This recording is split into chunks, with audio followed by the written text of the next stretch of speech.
आमीन, hallelujah, praise the Lord. प्रभु की स्तुति, प्रभु की महिमा हो।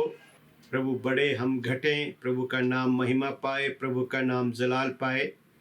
और बीते दिनों में से कई बातें मैंने आपको बतानी थी, और मैं जब प्रार्थना कर रहा था तो प्रभु ने मुझे कहा कि लोगों को आने वाले खतरे के बारे में बताना बहुत ज़रूरी है। जो दुनिया के ऊपर अब जो खतरा आने वाला है, और जो खतरे इस समय हम देख रहे हैं, है ना, हम देख रहे हैं कि इस साल में आपने 2024 की प्रोफेसियाँ सुनी होंगी कि 2024 में क्या होने वाला है, 2024 में क्या क्या बातें होने वाली हैं। और बहुत सी, जैसे मैंने पिछली बार फेसबुक लाइव पे भी आपको बताया था कि लोग, हमारे प्रोफेट, सो कॉल्ड प्रोफेट, रेवड़ियाँ बांट रहे हैं, गिफ्ट बांट रहे हैं, परमेश्वर की ब्लेसिंग को हर किसी को बांट रहे हैं, जो योग्य है और जो नहीं भी है, सबको ये खैरात में बांट रहे हैं। जैसे इन ब्लेसिंग के लिए यीशु मसीह ने कुछ किया नहीं, वैसे दे रखी हो। हर किसी को प्रभु तुझे घर दे रहा है, गाड़ी दे रहा है, बंगला दे रहा है, प्रभु तुझे ये देने जा रहा है, प्रभु तुझे वो देने जा रहा है। जिनके पास घर नहीं उनके पास घर होगा, जिनके पास गाड़ी नहीं उनके पास गाड़ी होगी, पर जिनके पास यीशु मसीह नहीं है उनके पास क्या होगा ये नहीं बताया। ये नहीं बताया कि अगर आपके पास ये सब कुछ हो और यीशु मसीह ना हो तो आपका क्या होगा। यीशु मसीह ने कहा, यदि तुम सारे जगत का धन, वैभव, सुख और इस संसार की हर एक चीज को पालो, लेकिन अपने प्राण की हानि कर बैठो तो क्या फायदा। और कमाल की बात है कि हमारे मसीह भाई बहन फेसबुक पर आकर खुद वचन का ABCD नहीं जानते, पर क्या बोल रहे हैं एक दूसरे को कि उसे वचन की समझ नहीं है, उसे वचन का नॉलेज नहीं है। पर हैरानी की बात है कि जो ये बातें बोलते हैं उनको खुद भी नॉलेज नहीं है। नीति वचन में लिखा है कि तू अपनी समझ का सहारा नहीं लेना, वरन संपूर्ण हृदय से यहोवा पर भरोसा रखना। एक है आपकी समझ और एक है परमेश्वर की ओर से जो आत्मिक समझ मिलती है। जो आपकी समझ है उस समझ से आप बोलते हैं। जो आजकल आप देख रहे हैं, जो खैरात बांटी जा रही है, ब्लेसिंग खुदा के नाम से, यीशु मसीह के नाम से जो बांटी जा रही है, कोई ये प्रचार नहीं कर रहा है कि तौबा करो, मन फिराओ। कोई सुसमाचार प्रचार नहीं कर रहा है। सब ब्लेसिंग बांटने में लगे हुए हैं। ये एंड टाइम आ गया है जहां सब कुछ उलट पुलट होने वाला है, जहां परमेश्वर सब कुछ उलट पुलट करने वाला है। अब समय ब्लेसिंग, मैंने कई बार कहा कि बाइबल में लिखा है जो आज्ञाकारी हैं खुदा की ब्लेसिंग उनके लिए हैं। और वो लोग, हम लोग आशीष के वारिस होने के लिए बुलाए गए। जो मसीह यीशु में हैं वो आशीष के वारिस होने के लिए बुलाए गए हैं। उनको आशीषों को पीछे भागने की जरूरत नहीं है। अब जो खतरे हैं, आने वाले खतरे हैं, कलीसिया को आने वाले खतरे से बचाने का प्रोग्राम है खुदा के पास। परमेश्वर, हमारा प्रभु यीशु मसीह शीघ्र आने वाला है अपनी दुल्हन के लिए। ये बात नहीं कि दुल्हन तैयार नहीं, जो लोग तैयार होंगे वो उठा लिए जाएंगे। मत्ती 25 अध्याय में 10 कुंवारियों के बारे में आपने सुना होगा, पढ़ा होगा। 5 बुद्धिमान थी और 5 मूर्ख थी, और ये 10 के 10 ये कुंवारियाँ थी, ये विश्वासियाँ थी। पर दूल्हे के साथ अंदर कौन गई? जो तैयार थी। अभी ये बातें नहीं है कि आप ये मत सोचिए कि कलीसिया तैयार नहीं है। खुदाबंद की कलीसिया तैयार है। जो लोग तैयार हैं वो उठा लिए जाएंगे। जो लोग तैयार नहीं हैं वो यही छूट जाएंगे। वो दरवाजा पीटते रह जाएंगे, वो छातियां पीटते रह जाएंगे, वो हाय हाय करते रह जाएंगे। और हमारा प्रभु आएगा और जो लोग तैयार हैं उनको लेकर चला जाएगा। जो तैयार है और जो आने वाला खतरा है उसे आप गहराई से समझ जाओ। लाइव देखने वाले, फेसबुक पर हर जगह पे लाइव देखने वालों, आप सतर्क हो जाओ, सावधान हो जाओ। मसीह की कलीसिया, मसीह के खून खरीदे गए लोगों, सतर्क हो जाओ। सब प्रकार के झूठ और धोखे से सतर्क हो जाओ। परखने की आत्मा पालो, परख लो। हमारे प्रभु ने कहा कि लोमड़ियों के भाट है, पक्षियों के घोंसले होते हैं सर छुपाने के लिए, लेकिन सन ऑफ गॉड को सर छुपाने की जगह नहीं है। उसने कहा अपना सब कुछ छोड़कर मेरे पीछे आओ, दुनियावी बातों को छोड़कर मेरे पीछे आओ। जो दुनिया और संसार और सांसारिक चीजों से प्रेम करता है वो परमेश्वर का दुश्मन है। शैतान ने अपना जाल बहुत अच्छे से फंसा रखा है और हर साल वो नई ब्लेसिंग देते जा रहा है। लोगों को ब्लेसिंग के पीछे लगा रहा है, लोगों को वो अपने पीछे लगा रहा है बड़ी बड़ी बातें करके। पर जो खतरा है वो दरवाजे पे दस्तक दे रहा है। जो खतरा है वो खतरा है वर्ल्ड ऑर्डर सिस्टम, है ना। बहुत सारे लोगों ने इसके बारे में सुना होगा और बहुत सारे लोगों को इसके बारे में बहुत गहरी नॉलेज भी होगी वर्ल्डली तौर पर जो खुदा का आत्मा बता रहा है, जो खुदा का पवित्र आत्मा बता रहा है कि एक्चुअल में वर्ल्ड ऑर्डर सिस्टम है क्या, बिब्लिकल तौर से ये किस तरह से इम्प्लीमेंट होगा इस दुनिया के अंदर, और आप इससे कैसे बच सकेंगे, और आपके पास बचने का उपाय है या नहीं, बचने का कोई रास्ता है या नहीं, ये आपको आज पता चलेगा। हम उत्पत्ति 11 अध्याय में लिखा हुआ पहले वचन को देखते हैं और यहाँ लिखा हुआ है कि now the whole earth had one language and one speech. गौर से पढ़िएगा, 11 का पहला वचन में लिखा है कि अब पूरी दुनिया में एक भाषा एक बोली थी। एक भाषा एक बोली थी मतलब जो एक आदमी बोलता था उसे सारे लोग एग्री करते थे, सब लोग वही काम करते थे जो एक आदमी बोलता था। 11 अध्याय टावर ऑफ बाबेल के बारे में आपने पढ़ा होगा, बेबीलोन का गुंबद या बेबीलोन की टावर या मीनार। यहाँ पे दुनिया को फिर वापस बेबीलोन में लाने की पूरी तैयारी हो रही है। वर्ल्ड ऑर्डर सिस्टम में जो सबसे इम्पोर्टेंट पैगनिज्म होगा वो ये होगा कि वो आपको वापस बेबीलोन लेकर जाएंगे, वो वापस आपको इजिप्ट में यानी पाप में लेकर आएंगे। मिस्र का मतलब स्पिरिचुअली पाप की दुनिया है। सब वो वापस बेबीलोन की तरफ खींचेगा और वन वर्ल्ड ऑर्डर सिस्टम में वन रिलीजन होगा, एक धर्म होगा और सब लोगों की एक भाषा होगी, एक बोली होगी, एक करेंसी होगी, एक गवर्नमेंट होगी, एक आर्मी होगी, सब कुछ वन होगा। जैसे यीशु मसीह ने कहा कि जहाँ 2 और 3 एक मन होकर किसी एक बात के लिए सहमत होते हैं उनके बीच में मैं होता हूँ और उनके लिए पूरा हो जाता है। उसी तरह से ये फिर से वापस ला रहा है। और जब हम बेबीलोन 11 अध्याय में आगे पढ़ते तो परमेश्वर जब इन लोगों ने उस टावर को बनाना शुरू किया तो परमेश्वर नीचे उतरकर क्या देखता है कि पूरे वर्ल्ड के अंदर एक बोली एक भाषा है। और खुदाबंद ने कहा कि अगर इनको तितर बितर नया किया जाए, इनके बीच में अगर गड़बड़ी ना डाली जाए तो ये जो कुछ सोचेंगे, जो कुछ करेंगे, ये इनके लिए अनहोना ना होगा, इनके लिए कुछ भी इम्पॉसिबल नहीं होगा। और अब हम उस खतरे के पास पहुंच चुके हैं जहां 2030 तक पूरी तरह से प्लानिंग किया जा चुका है और 2030 के बाद पूरे वर्ल्ड के अंदर इसे फोर्सफुली इम्प्लीमेंट किया जाएगा। पूरे आप ये मत सोचो कि आने वाले समय में जो भविष्यवाणी हो रही कि नरेंद्र मोदी आपके प्रधानमंत्री होंगे और फलाना आपका राष्ट्रपति होगा। आने वाले दिनों में न कोई प्रधानमंत्री होगा, न कोई राष्ट्रपति होगा, न कोई चीफ जनरल होगा भारत के अंदर, दुनिया के अंदर। फिर से हम बेबीलोन की तरफ हमें खींचा जाएगा। 666 के बारे में, चिप के बारे में आपने सुन लिया होगा, है ना। बहुत सी अफवाहें आपने सुन ली होगी और प्रकाशित 13 अध्याय में इस बारे में साफ लिखा हुआ है। वो छाप हर एक व्यक्ति को दी जाएगी, वो चिप हर एक व्यक्ति के जीवन में लगाई जाएगी और बेबीलोन की तरफ आपको खींचा जाएगा, आपको मजबूर किया जाएगा बेबीलोन में वापस आने के लिए।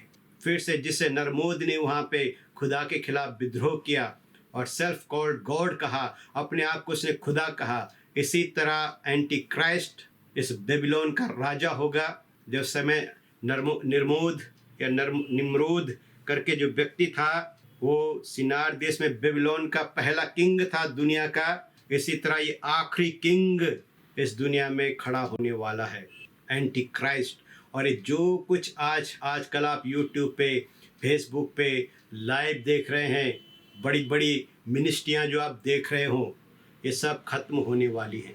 परमेश्वर ने कुल्हाड़ा हाथ में ले लिया है, और जो पेड़ अच्छा फल नहीं लाएगा, जो मसीह के नाम से धंधा कर रहे हैं, मसीह यीशु के नाम से रुपया पानी कमा रहे हैं, भक्ति का साधन बना रहे हैं, ये सारे पेड़ काटे जाने पर हैं। और हमें इनके पीछे नहीं जाना, हमें देखना है कि हमारे लिए एस्केप का कोई जगह है कि नहीं, बचाव का कोई उपाय है कि नहीं। इस बेबीलोन से बचने का आपके पास कोई उपाय है कि नहीं, आपने इसके लिए कोई उपाय किया कि नहीं, और कैसे बचेंगे आप, कैसे सामना करेंगे आप एंटी क्राइस्ट का, जब वो चिप इम्प्लीमेंट करेगा, जब वो चीज़ों को लेकर आएगा, कैसे हम अपने आप को बचा पाएंगे। इस खतरे से कोई भी प्रॉफिट बता ही नहीं रहा है इस खतरे के बारे में। इल्यूमिनाती के साथ पैसे खाने में लगे हुए हैं, उनसे पैसा मिल रहा है, दब के खा रहे हैं, पी रहे हैं, इंजॉय कर रहे हैं लाइफ को, लग्जरी लाइफ जी रहे हैं, इंजॉय कर रहे हैं लाइफ को। और जो खतरा आने वाला है मसीह लोगों के ऊपर, मसीह लोगों को ये आतंकवादी बना रहे हैं। मसीह लोगों का मतलब होता है दूसरे के लिए जान देना, दूसरों की जान लेना नहीं, दूसरों की जिंदगी बचाने के लिए जान देना। हम खतरे के मुहाने पे पहुंच चुके हैं। खतरा एट हैंड है, दूर नहीं है। अभी रोकने वाला उसे रोके हुए है। पवित्र आत्मा ने अभी तक उसे रोके हुए है, पर जिस दिन पवित्र आत्मा उठा लिया जाएगा, अनुग्रह का आत्मा, अनुग्रह का समय खत्म होने वाला है। ये बहुत लंबा समय नहीं है अनुग्रह का, बहुत थोड़ा समय रह गया अनुग्रह का। अब अगर आप इस खतरे से सावधान नहीं हुए तो उस दिन एस्केप का भी मौका नहीं मिलेगा। आप ये बड़ी बातें सुनना बंद कर दीजिए। घर, गाड़ी, बंगला, रुपया, पैसा, धन दौलत के पीछे भागना बंद कर दीजिए। यीशु मसीह के पीछे भागने के लिए शुरू कर दीजिए। और उस घड़ी में प्रकाशित वाक्य फिलदेल्फिया की कलीसिया को खुदा ने कहा कि उस घड़ी पे जो जगत पे आने वाली है, उस क्लेश में मैं तुझे बचा लूँगा। तो खुदाबंद उन लोगों को बचा लेगा जो खतरे से अवगत हैं, जो खतरे को पहले से भांप चुके हैं, है ना। हम तो इनको देख देख के हम खतरे को मैं भांप चुका हूँ, इसलिए मैं ये खतरा आप तक पहुँचा रहा हूँ, ये खतरे के बारे में आपको सूचित कर रहा हूँ। क्योंकि आने वाले समय में ये सब कुछ बंद कर दिया जाएगा। न हम ऑनलाइन मिल पाएंगे, न हम ऑफलाइन मिल पाएंगे। कोई एक दूसरे को मिल नहीं पाएगा, कोई किसी को 1 रुपए की हेल्प नहीं कर पाएगा। आज आपके पास फ्री है, किसी को भी हेल्प करने के लिए ऑनलाइन हेल्प कर सकते हो, डोनेशन दे सकते हो। आने वाले दिनों में आप किसी को कुछ भी नहीं कर पाओगे। आप खुद के लिए कुछ नहीं कर पाओगे तो दूसरे के लिए क्या करोगे। खतरा दरवाजे पे दस्तक दे रहा है। मसीह लोग नींद में सो रहे हैं, वो चैन की नींद सो रहे हैं। वो अपनी ढपली, अपना राग बजा रहे हैं, अपने आप को चमकाने में लगे हुए हैं। अपना फेस, अपना कवर, अपने चैनलों को, अपनी मिनिस्ट्रियों को चमकाने में लगे हुए हैं, कलीसिया को चमकाने में नहीं।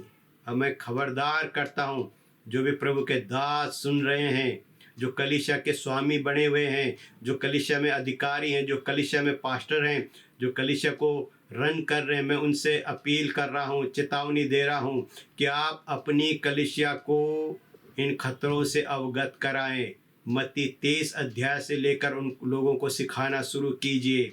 थिस्सलुनीकियों 2 अध्याय, दूसरा पत्रस 2 अध्याय से सिखाना शुरू कीजिए। इन झूठे लोगों के बारे में, झूठी दुनिया के बारे में, आने वाले संकट के बारे में लोगों को सिखाना शुरू कीजिए।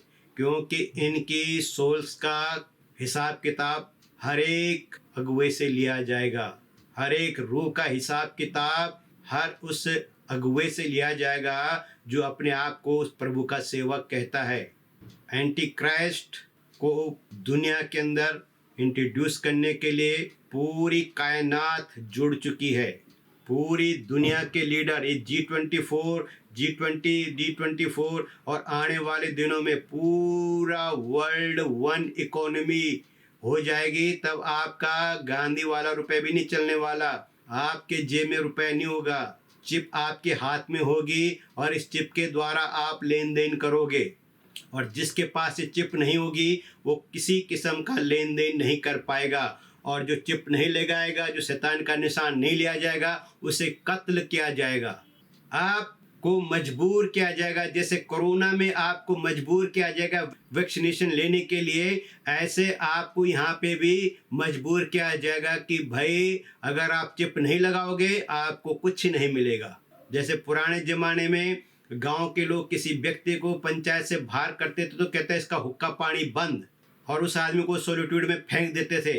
अब जो एंटी क्राइस्ट आने वाला है, मैं आपको डरा नहीं रहा, मैं आपको सावधान कर रहा हूँ, वो आपका हुक्का पानी बंद कर देगा अगर आपने चिप नहीं लगाई। अगर आपने चिप लगाई तो खुदाबंद की तरफ से दंड मिलेगा, और नहीं लगाई तो रोटी पानी का मसला खड़ा हो जाएगा। अब चाहे आपको पेंशन मिलती हो, चाहे आपने करोड़ों रुपए जमा करके रखे हों, आपने बहुत सारी प्रॉपर्टी बना के रखी हो, ये कुछ भी आपका नहीं रहेगा। आप जिस जमीन को अपनी समझ रहे हो, कल वो आपकी नहीं रहेगी, आपका स्वामित्वपन खत्म हो जाएगा। भू अधिनियम कानून आप भारत में देख रहे होंगे, उत्तराखंड में आ गया है और लोग उस भू अधिनियम कानून के खिलाफ युद्ध कर रहे हैं। अभी युद्ध करते रहेंगे। किसान कानून बने थे, आप काले कानून बोलते हैं, आज कुछ दिन के लिए मोदी ने बंद कर दिया है, लेकिन एक दिन वो लागू होंगे। आपको फोर्सफुली आपके फील्डों से निकाला जाएगा, आपके खेतों से निकाला जाएगा, आपको वो फूड बना के दिया जाएगा जो खेतों में नहीं उगता। FMD फूड आपके पास आने वाला है, जिसे अंतरिक्ष में यात्री खाते हैं। वो फूड, वो गोलियां, वो टैबलेट्स आपको मिलने वाली हैं। दुनिया, जो लोग नॉन क्रिश्चियन है, जो मसीह यीशु को नहीं जानते, उनके लिए चिप लगाना कोई बुरी बात नहीं है, कोई बड़ी बात नहीं है। पर जो मसीह यीशु के लोग हैं उनके लिए चिप लगाना धोखे की बात है। और जहां आपने एक बार उसकी छाप ले ली, बस आप खुदा के अनुग्रह से गए।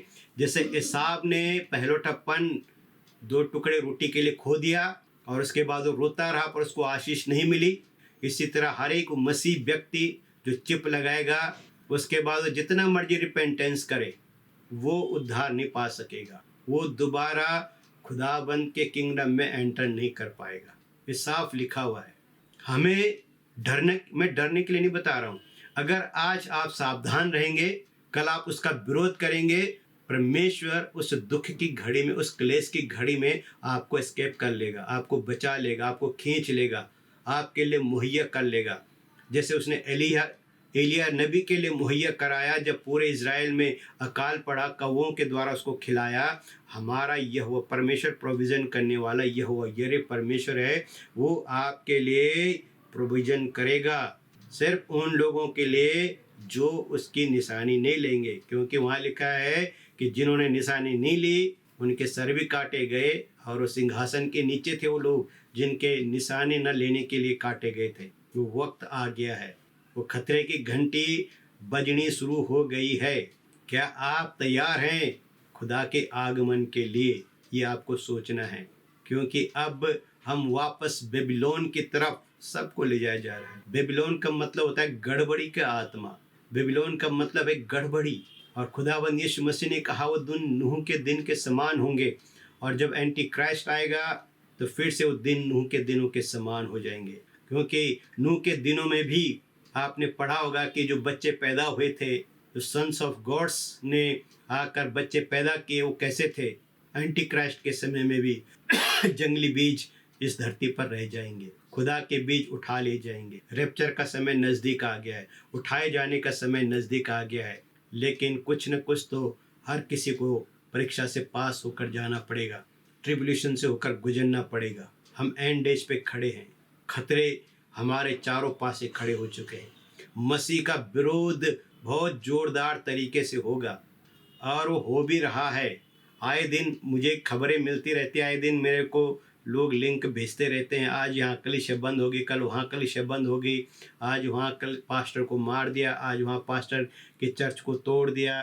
ये सब चल रहा है और हम अपनी ढपली अपने राग में मस्त हैं। हर कोई सोच रहा है कि I am the best teacher, I am the best preacher. जो आज कलीसिया को जगाने की आवश्यकता है, विश्वासियों को जगाने की आवश्यकता है। विश्वासियों का ध्यान भटकाया जा रहा है कि यीशु मसीह के पास आओ, तुम्हारी गरीबी दूर कर देगा। यीशु मसीह के पास आओ, तुम्हें ब्लेसिंग देगा, तुम्हारे आंसुओं को पोंछ लेगा, तुम्हारे दुख दर्दों को दूर कर देगा। मसीह यीशु के तो दुख के साथ पहचान थी, रोगों के साथ पहचान थी। यशायाह 53 में लिखा है कि वो दुखों के साथ उसकी पहचान थी। हम तो पहचाने दुखों के साथ जाते हैं, दुखों में पहचाने जाते हैं कि हम मसीह यीशु में हैं कि नहीं। रोमियो 8:17 में लिखा हुआ है कि जो मसीह यीशु में दुख उठाते हैं वो महिमा में उठाए जाएंगे। दुख उठाने से न डरें। मसीह यीशु के सारे एपोस्टल मारे गए। यहूदा इस्करियोती तो खुद ही मरा और बाकियों को कत्ल किया गया। वो सब मार्टियर में गिने जाते हैं और आज तक शहीद हो रहे हैं। बहुत से लोग कहते हैं कि हमारे धर्म ने सबसे ज़्यादा शहीदी दी थी। नहीं, सबसे ज़्यादा शहीदी मसीह यीशु में हुई है, लोगों की ज़िंदगियाँ बचाने के लिए। आज हम खतरे पे आ चुके, घंटी बज रही है। जिनके कान खुले हैं वो सुन रहे हैं, जिनके कान बंद हैं वो तो बस वही सुन रहे हैं। ओ, इस साल मुझे गाड़ी मिल जाएगी, इस साल मुझे कार मिल जाएगी, इस साल मुझे वीज़ा मिल जाएगा, इस साल मुझे कनाडा का वीज़ा मिल जाएगा, इस साल मुझे अमेरिका का वीज़ा मिल जाएगा, मुझे ये मिल जाएगा, मुझे वो मिल जाएगा। और उनको मालूम नहीं चल रहा है कि दुनिया एंड पे पहुंच गई है। न तो अमेरिका में कुछ मिलने वाला है और न कनाडा में, न ऑस्ट्रेलिया में, न न्यूजीलैंड में। अब जो कुछ मिलने वाला है धरती पर वो तबाही, खुदा का प्रकोप, खुदा का क्रोध इस धरती पर अब मिलने वाला है। अच्छे दिन अब ऊपर जाके मिलेंगे। धरती पर कुछ भी अच्छा मिलने वाला नहीं है। जैसे इजरायली लोग बार बार मिस्र की तरफ देखते थे, ऐसे फिर से आज हमारे लोग मिस्र की तरफ देख बार बार हल पर हाथ रखकर पीछे देखते हैं। यीशु मसीह ने कहा, जो हल पर हाथ रखकर पीछे देखते हो मेरे योग्य नहीं। जो आगे दौड़ते हैं, आगे की ओर दौड़ते हैं, निशाने की ओर दौड़ते हैं, वो मुकुट पाएंगे। बहुत खतरे की बातें हो रही हैं, मस्करियाँ हो रही हैं प्रभु के पुलपिट पे। सीरियसनेस नहीं है, गंभीरता नहीं है। अपने आप को साबित करने में लगे हुए हैं कि आई एम द बेस्ट, मुझसे बढ़िया कोई नहीं है, मैं ही सच्चा हूँ, मुझे सब कुछ आता है। अपने आप को साबित ना कीजिए। अपने आप को साबित करने की ज़रूरत नहीं है, क्योंकि जिस दिन खुदा ने आपको साबित किया, आपको अपने आप को साबित करने की ज़रूरत नहीं। प्रभु आपको साबित करेगा कि आप योग्य हैं कि नहीं। कलीसिया को तैयार कीजिए, अपने आप को तैयार कीजिए खुदा की आमद के लिए। कहीं ऐसा ना हो कि तुम्हें बांध कर बेबीलोन में ले जाएं, जैसे इजराइल को बेबीलोन में ले गए 70 साल, और यहाँ 70 साल है नहीं। यहाँ एक बार जो बेबीलोन की बंधुआई में अब चला गया, वो दोबारा इस बंधुआई से छूट नहीं पाएगा। जो एक बार अब जो बेबीलोन में चला गया, वो अब छूटने वाला नहीं। खुदा ने उनको कहा था 70 साल बाद मैं वापस ले आऊँगा यिर्मयाह नबी के द्वारा, पर अब आपको मैं क्लियर बता रहा हूँ कि जिसने एक बार चिप लगा ली, जो एक बार बेबीलोन में चला गया, जो वर्ल्ड ऑर्डर सिस्टम का हिस्सा बन गया, जो इस दुनिया के सिस्टम का हिस्सा बन गया, वो फिर कभी भी छुड़ाया नहीं जाएगा। उसके लिए फिर कोई बलिदान अब नहीं होगा। There will be end. An end will be very dangerous and dreadfully full. खतरनाक होगा वो सहने से बाहर होगा। वहाँ लिखा है मौत मांगेंगे, मौत उनको नहीं मिलेंगी। बेबीलोन में वापस जाना खतरे से खाली नहीं है। और बेबीलोन, वो टावर फिर से बननी शुरू हो चुकी है। उस टावर को बनाने वाला राजा फिर से खड़ा होने वाला है। यरूशलेम के अंदर फिर से फिजिकल टेंपल बनाए जाने की तैयारी शुरू हो चुकी है। किसी भी वक्त टेंपल बनाने वाला आ जाएगा। और खुदा की वाणी में लिखा है कि असली टेंपल तो हम हैं। अब फिजिकल टेंपल आने वाला है और ये स्पिरिचुअल टेंपल उठाया जाएगा, और फिजिकल टेंपल का हिस्सा बनना खतरनाक है। बेबीलोन आ रहा है, बेबीलोन दस्तक दे रहा है पूरे जोर और शोर के साथ। अगर आप दूसरा थिस्सलुनीकियों उसका 9 से 12 पढ़ेंगे तो वहाँ लिखा है कि उस अधर्मी के आना सब प्रकार के अधर्म की शक्तियों के साथ अद्भुत और चिन्ह और चमत्कारों के साथ होगा, और वो सब बहकाए जाएंगे जो सत्य की प्रतीति नहीं करते। अगर आपके पास बाइबल है, आप इसे मार्क कर लीजिए। दूसरा थिस्सलुनीकियों 2 अध्याय, उसका अगर आप 6 से पढ़ेंगे तो बहुत बेहतर रहेगा, लेकिन 9 से 12 में लिखा हुआ है कि उस अधर्मी का आना सब प्रकार के शैतान के झूठे चिन्ह चमत्कारों के साथ होगा। और खुदाबंद ने कहा कि अगर हो सके तो आसमान से वो आग भी बरसा सकता है। जैसे आजकल आप पे सोने की राख उंडेली जा रही है, जैसे आपके ऊपर आजकल चांदी का जर्क उतर रहा है, आपके चर्च में सोना चांदी बरस रहा है, ये सब उसका काम है ना। गोल्डन एनोइंटिंग आ रही है, सिल्वर एनोइंटिंग आ रही है। खुदाबंद के पास इस तरह की कोई भी रिकॉर्ड नहीं है जहाँ गोल्डन एनोइंटिंग और सिल्वर एनोइंटिंग आती है। एनोइंटिंग एनोइंटिंग है, और हर किसी को अलग अलग प्रकार से अभिषेक किया गया है। किसी को एज ए अपोस्टल, किसी को एज ए प्रोफेट, किसी को एज ए एवेंजलिस्ट, किसी को पास्टर, किसी को प्रीचर, और हर किसी को अलग अलग प्रकार के अभिषेक के साथ अलग अलग ऑफिस में काम दिया गया है। हर कोई अपना अपना काम करे, पास्टर अपना काम करे, अपोस्टल अपना काम करे, प्रोफेट अपना काम करे, एवेंजलिस्ट अपना काम करे, और सब मिलकर खुदा की देह के लिए काम करते हैं। अपने लिए नहीं करते हम यहाँ काम। मैं ये जो कर रहा हूँ मैं अपने लिए नहीं कर रहा हूँ, मैं खुदा के लिए, खुदा की देह के लिए कर रहा हूँ कि उसकी देह उन्नति पाए। अगर आप बेबीलोन से बचना चाहते हैं तो अभी से तैयार हो जाइए विरोध करने के लिए। ना बोलने की आदत डालना शुरू कर दीजिए कि मुझे नहीं चाहिए चिप, मुझे नहीं चाहिए कोई फैसिलिटी, मुझे नहीं चाहिए स्मार्ट सिटी, मुझे नहीं चाहिए स्मार्ट होम, मुझे नहीं चाहिए स्मार्ट टीवी, है ना। ये स्मार्टफोन भी खतरे की साइन है, ये भी एक दिन आपसे छीन लिया जाएगा। ये परमेश्वर का कलाम आपसे छीन लिया जाएगा। भरमाने वाली आत्मा, एक डिल्यूजन ऑलरेडी आने वाला खुदा की ओर से भी। एक तो इल्यूजन है जो ऑलरेडी चल रहा है, और एक डिल्यूजन यानी परमेश्वर भी एक भरमाने वाली सामर्थ को भेजने वाला है। कुछ ही दिनों के अंदर वो इस धरती पर फुल फ्लैश में परमेश्वर का भरमाने वाली सामर्थ भी काम करेगी। और कौन भरमाया जाएगा?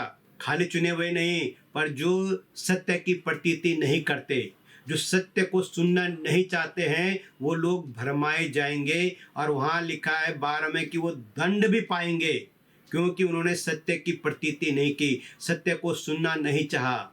आज मैं देखता हूँ लोग सत्य को सुनना नहीं चाहते हैं, लोग झूठ को सुनना चाहते हैं। पास्टर प्रोफेट मेरे बारे में कुछ बढ़िया प्रोफेसी कर दे।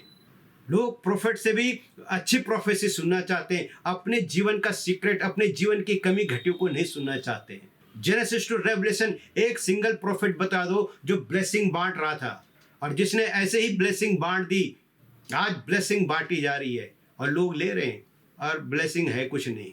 सब बेबीलोन में लोगों को ले जाने की तैयारी चल रही है। स्पिरिट ऑफ बेबीलोन, गड़बड़ी का आत्मा जोरदार तरीके से मूव कर रहा है, और बहुत सी कलीसियाँ, बहुत से विश्वासी, 1/3 क्रिश्चियन खुदा के पैरामीटर से बाहर हो चुके हैं। मैं आपको बता रहा हूँ, 1/3 क्रिश्चियनिटी परमेश्वर के पैरामीटर से बाहर हो चुकी है, दायरे से बाहर हो चुकी है। 1/3 Christianity, so called pastor, so called prophet, so called apostle, so called servant of God, man of God, ये पैरामीटर से बाहर हो चुके हैं। अंजीर का दरख्त काट दिया गया है और एक बहुत बड़ी मिनिस्ट्री बड़े जोरदार तरीके से गिरने वाली है, और उसके फूल बाउंसिंग बॉल की तरह टप्पा खाते हुए बिखर जाएंगे, तितर बितर हो जाएंगे, पता भी नहीं चलेगा कब आया और कब गया। बहुत सी मिनिस्ट्रियाँ ख़त्म होने वाली है, तबाह होने वाली हैं। रियल क्रिश्चियन थोड़े से हैं, सक्रिय मार्ग पर चलने वाले थोड़े से ही रह गए हैं। और मैं आपको सही और आखिरी बात जो बता रहा हूँ, ये समय आ गया, चुने हुओं का समय है, ये रेमिनेंट टाइम आ गया है। खुदाबंद अपने चुने हुए लोगों को बचाने जा रहा है, जिसके ऊपर खुदाबंद ने अपनी मोहर लगाई हुई है। अब मोहर लगाने का काम भी पूरा होने वाला है। हर किसी के ऊपर मोहर लगाई जाने वाली है, और जिनके ऊपर नहीं लगी है, जो खुदा के चुने हुए लोग हैं, जिनके ऊपर मोहर लगनी बाकी है, वो मोहर लगने का काम शुरू हो गया है। और जिस दिन ये काम पूरा होगा, खुदा अपने लोगों को ले जाएगा। जिन पर खुदा की मोहर होगी, उन पर चिप लगाने वाला कभी भी चिप नहीं लगा पाएगा, क्योंकि वो दूर से पहचान लेगा कि सच्चा मसीह कौन है और झूठा कौन है।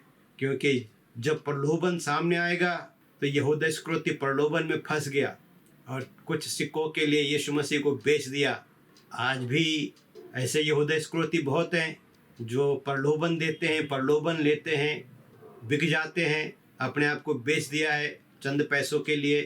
कुछ समय पहले मुझे भी किसी ने फ़ोन किया था, पास्टर जी हमारे घर में ये समस्या, आप अपनी फ़ीस बताओ। मुझे बड़ी शर्म आई कि जब उसने मुझे कहा कि आपकी फ़ीस क्या है, तो मैंने उसको कहा कि भाई आपकी फ़ीस तो यीशु मसीह ने चुका दी, आपको फ़ीस देने की ज़रूरत नहीं है। तो मेरे भाई बहनों, बहुत खतरे का समय आ चुका है। बेबीलोन का राजा फिर से आ रहा है। हमारा राजा बादलों पर आ रहा है और बेबीलोन का राजा पूरे बाजे गाजे नगाड़ों के साथ आ रहा है राज करने को। इस दुनिया में राज करने को कई लोगों ने के साथ मेरी, कई धर्म के लोगों के साथ मेरी जब बातचीत होती तो कहेगा ये राज करेगा, वो राज करेगा। मैं कहा बिल्कुल तुम राज करोगे, पर आखिरी राज हमारा होगा और ये सेकंड लास्ट राज है। इसका आखिरी समय आ चुका है एंटी क्राइस्ट यानी शैतान का। The kingdom of devil going to be established very soon. और यहाँ पे फिर से जो हम 11 अध्याय में पढ़ते हैं वो कंडीशन फिर से आने वाली है। एक गुम्मट फिर से बनने वाले, एक मंदिर फिर से बनने वाला है। और इस बार सुलेमान का जो मंदिर जो सारा है ये पत्थर से नहीं बनने वाला, ये फिर से ईंट और गारे से ही बनेगा। यहाँ पे सुलेमान का टेम्पल ईंट और गारे से नहीं परंतु पत्थरों से बनाया गया था, पर अब जो एंटी क्राइस्ट का टेम्पल होगा वो ईंट और गारे से बनेगा, वो पत्थर से नहीं बनेगा। वो नकल करेगा टोटल खुदा की, पर कर ना पाएगा। निम्रूद जैसे खुदा का विद्रोही था, जिसने खुद को खुदा बोला और उसके नाम से आज दुनिया के अंदर करोड़ों खुदा हैं, करोड़ों देवी देवता हैं, निर्मोद की वजह से, सिमेरिमिस की वजह से। इसी तरह से एक बार एंड टाइम में फिर से एंटी क्राइस्ट यानी खुदा का विरोधी, मसीह विरोधी फिर से आने वाला है। और 2030 आप याद रखिएगा, 2030 के बाद चिप का काम, स्मार्ट सिटी, स्मार्टफोन, स्मार्ट चीज़ों का फैशन बड़े ज़ोर शोर पर आएगा। लोगों को प्रलोभन दिया जाएगा, इस तरह का प्रलोभन दिया जाएगा जहां आपको नौकरी की ज़रूरत नहीं है, आपको चिप लगानी है, आपको घर बैठे पैसे मिलेंगे, सब कुछ आपको फ्री फंड का दिया जाएगा। फ्री की रबड़ियाँ जैसे आज प्रॉफिट बांट रहे हैं, ऐसा ये एंटी क्राइस्ट बांटेगा। जो इसकी चिप लेगा, जो इसकी बनाई हुई चीज़ों को दंडवत करेगा, जो इसकी बनाई हुई चीज़ों के, आप ये मत सोचिए कि आप क्या ये अपने आगे आपको दंडवत कराएगा। ये आपको दूसरे प्रकार से दंडवत करवाएगा, स्पिरिचुअली भी करवाएगा और फिजिकली भी करवाएगा। ये आपको प्रलोभन देगा बड़ी बड़ी बातों का, बड़ी बड़ी चीज़ों का, बड़े बड़े घर, गाड़ी, बंगले, ऐसे ऐसे प्रलोभन देगा जहां आप इसके आगे नतमस्तक हो जाओगे। और तब वो कहेगा यीशु ने तुम्हें क्या दिया? यीशु ने तो कहा सब छोड़ दो, और मैं कहता हूँ सब ले लो, मैं तुम्हें देता हूँ, तुम लो मुझसे, मैं तुम्हें दब के देता हूँ, जितना चाहिए उतना लो, ये सब तुम्हारे लिए है। यीशु ने कहा मैं तो तलवार चलवाने आया और मैं तो यूनिटी लेकर आया हूँ। देखो मैंने पूरी दुनिया को फिर से वन लैंग्वेज कर दिया, वन एकॉर्ड कर दिया, एक भाषा, एक जाति, सब कुछ एक बना दिया, सब भेदभाव खत्म कर दिए। देखो कौन है खुदा, मैं हूँ या वो है जिसने जातियाँ बनाई, या मैं जिसने जातियाँ ख़त्म कर दी और सबको एक कर दिया, सबको एक बना दिया, सब दुनिया के लोग एक हो गए हैं। देखो एक रिलीजन हो गया है, देखो वन वर्ल्ड हो गया है, सब हम एक है, दुनिया में कहीं भी जा सकते हो, आपको पासपोर्ट की जरूरत नहीं है, आपको वीज़ा की जरूरत नहीं है। बताओ अच्छा खुदा कौन सा है, मैं हूँ या यहोवा है? बताओ कौन अच्छा उद्धार करता है? यीशु मसीह है जो कहता है कि कुछ नहीं मिलेगा तुम्हें, जो मेरे लिए कुछ नहीं छोड़ेगा उसको कुछ नहीं मिलेगा, देखो मैं तुम्हें सब कुछ दे रहा हूँ, ले लो। तो कौन यीशु मसीह के पीछे चलेगा तब जब वो आपको सब कुछ देगा? लो गाड़ी लो, घर लो, पैसा लो, अरे नौकरी की जरूरत नहीं है, जॉब की जरूरत नहीं, डॉक्टर घर पे आएगा, सब कुछ घर पे मिलेगा, और बैठे बैठे ऐश करो, मजे करो। खुदा ने तुमसे पसीने का काम करवाया, मैं तुम्हारा पसीना पोंछता हूँ, मैं तुम्हारे आंखों में आंसू नहीं आने दूंगा, ऐसे ऐसे प्रॉमिस करेगा वो आपके साथ। और तब क्या होगा? लोग इस प्रलोभन में फंसेंगे कि नहीं फंसेंगे? डेफिनेटली फंसेंगे। किसे नहीं चाहिए मजे की जिंदगी, एंजॉय, यीशु ने कहा सब छोड़ छाड़ के मेरे पीछे आओ, दुनिया की धन दौलत बेच के आ जाओ, कंगालों में बांट के आ जाओ, मेरे पीछे खाली आओ। और ये कहेगा ये ले लो, मैं आपको सब कुछ देता हूँ, घर लो, गाड़ी लो, बंगला लो। यीशु ने कहा तुम्हें कुछ नहीं दूंगा, मैं तुम्हें सब कुछ दे रहा हूँ। क्या जीवन दिया यीशु ने तुम्हें? दुखों से भरा हुआ, तकलीफों से भरा हुआ। मैं तुम्हें आनंद का जीवन, एंजॉय करो लाइफ को, है ना। एक एक नहीं 10-10 पत्नियां रखो, जितने मर्जी रिलेशन रखो, खूब दब के व्यभिचार करो, दब के संतान, जो मर्जी करना है करो। वो आपको खुली छूट देगा दुनिया के अंदर, जैसे जानवरों को दी है। जैसे जानवर हैं, इंसान को ऐसा बना देगा। याद रखिए, बाइबल से हटकर कुछ भी चीज़ होने वाली नहीं है। किसी भी धर्म ग्रंथ में कुछ भी लिखा होगा वो कुछ नहीं होने वाला। जो यहाँ लिखा है वही होगा। एक भाषा, एक बोली, एक सब कुछ होगा। वन गवर्नमेंट होगी, एक आर्मी होगी, एक राजा होगा, एक ही होगा, 10 नहीं होंगे। एक ही एंटी क्राइस्ट होगा, वो सब के ऊपर राज करेगा। आपको किसको, आपके जीवन में किसका राज होना चाहिए वो आपको सोचना है। ये रेवड़ियों के पीछे न भागिए, जो पास्टर, जो प्रोफेट्स आपको लोभ लालच की तरफ ले जा रहे हैं, इनसे सावधान रहें। बड़ी बड़ी मिनिस्ट्री को देखकर, बड़ी बड़ी भीड़ को देखकर भीड़ का पीछा न करें। भीड़ तो अंधी होती है, भीड़ में अंधी चाल, अंधे होते हैं, उनको पता नहीं होता है कि वो कहाँ जा रहे हैं। अपनी आंखों को खोल के रखना, सतर्क रहना, ताकि आप फंसे ना। कलीसियाओं में जागृति को फैलाइए, लोगों को इन बातों को बताइए कि अब दुनिया के अंदर क्या होने वाला है। प्रभु आप सबको आशीष दे।